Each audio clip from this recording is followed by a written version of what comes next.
jardín, Kurt Cobain se dirigía más a menudo a Seattle, la ciudad de Esmeralda. So Seattle does seem to have a dark side. Yes, it does. Did you want me to talk about the dark side?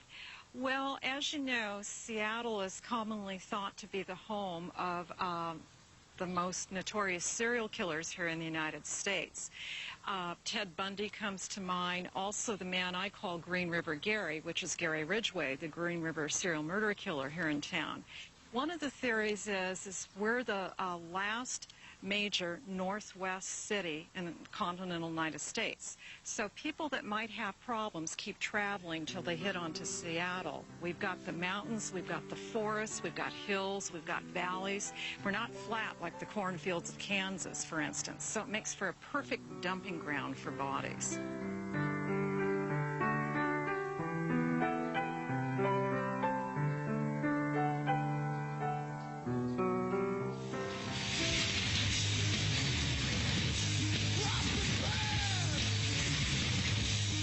Kurt Cobain se sintió atraído por el lado oscuro de Seattle y un ambiente musical que fue lo primero en su vida que tenía sentido para él. La música era alta, iracunda y caótica, era grunge y se ajustaba perfectamente a él.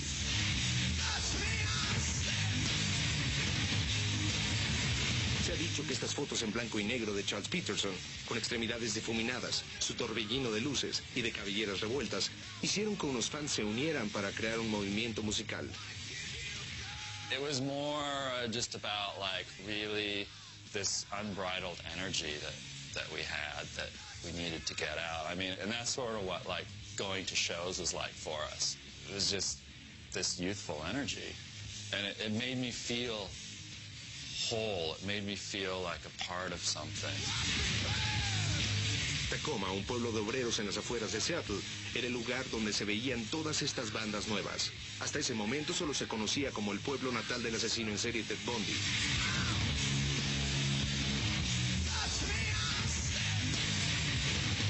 En el teatro comunitario, que había sido un cine porno, se presentaron muchos de estos conciertos. Fue aquí donde Kurt y Chris conocieron al baterista Chad Channing. He was surprisingly more quiet than I thought he would be.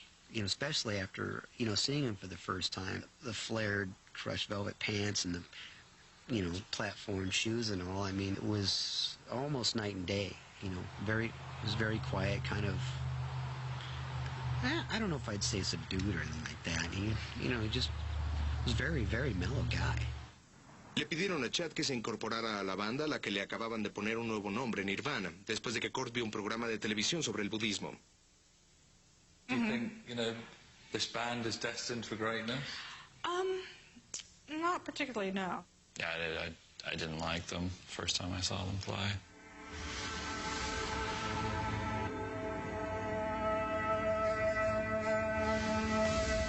La noche del Viernes Santo, en el aeropuerto de Los Ángeles. A las 8:07, Kurt Cobain compró un boleto de primera clase a Seattle, en el vuelo 788 de Delta. El costo fue de $478 y lo pagó con su tarjeta de crédito.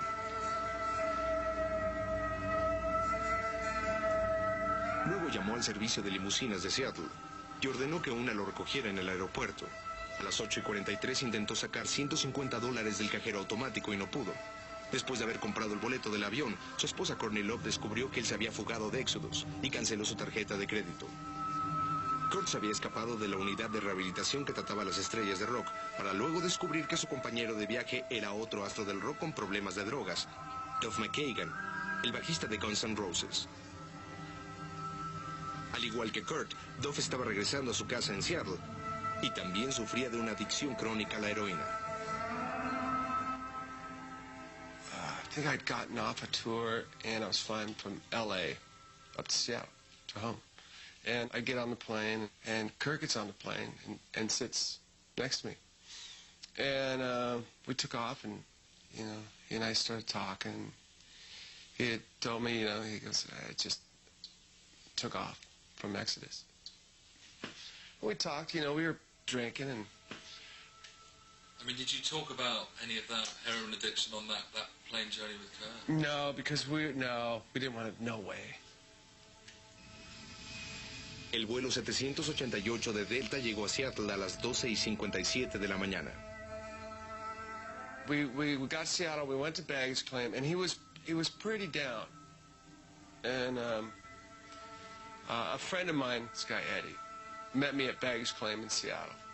Kurt and Eddie went out to have a smoke, and my friend Eddie came back in. I said, hey man, you know, maybe we should take him over to the house tonight, you know? And we were drinking, you know, so it wasn't a thing like I foresaw anything by any means. But he was down and he was on his own. And so Eddie went back out to get Kurt, and right at that moment, his car had picked him up, and he was gone.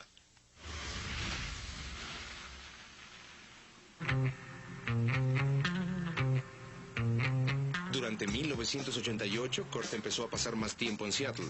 Ese verano, su banda Nirvana firmó contrato con un pequeño sello independiente llamado Sub Pop. Jack Andino, un productor de Seattle, grabó su primer sencillo, Love Boss, una nueva versión de una canción de una banda holandesa llamada Shock and Blue. I mean, what were your first impressions of him when you first met him? Not strong. Very low-key. Very low-key individual. Polite. Low-key. You get the feeling he wouldn't hurt a flea. But as soon as you heard him sing, as soon as he opened his mouth and started singing, you'd have to go, wow, okay, quite a voice.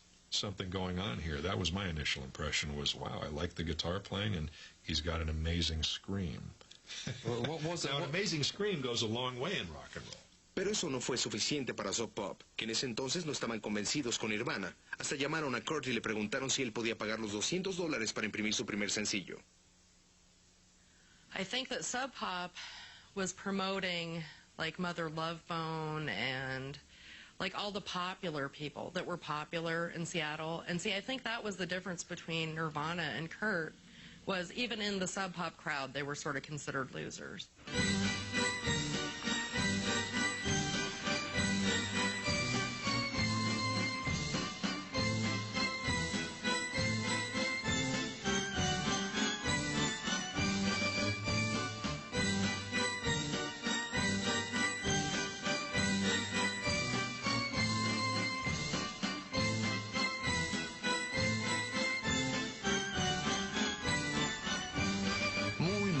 En otro pueblo junto al mar, había un hombre que estaba a punto de hacer que Seattle y Nirvana captaran la atención del mundo.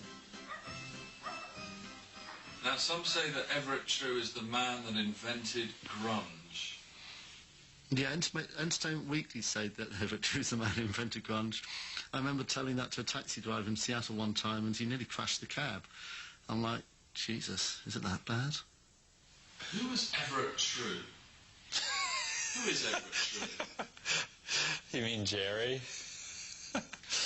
I met Everett the first time in the Sub Pop offices, and I was like, who is this freak? I got asked to go over to Seattle for the Melody Maker. It was like my first big assignment for them. I was like, I've always wanted to go to America, send me over there, you know, Seattle. I mean, in the early days, nobody ever thought Nirvana were going to be the band to break it. Not at all. En Nochebuena de 1988, Jack Endino grabó el primer álbum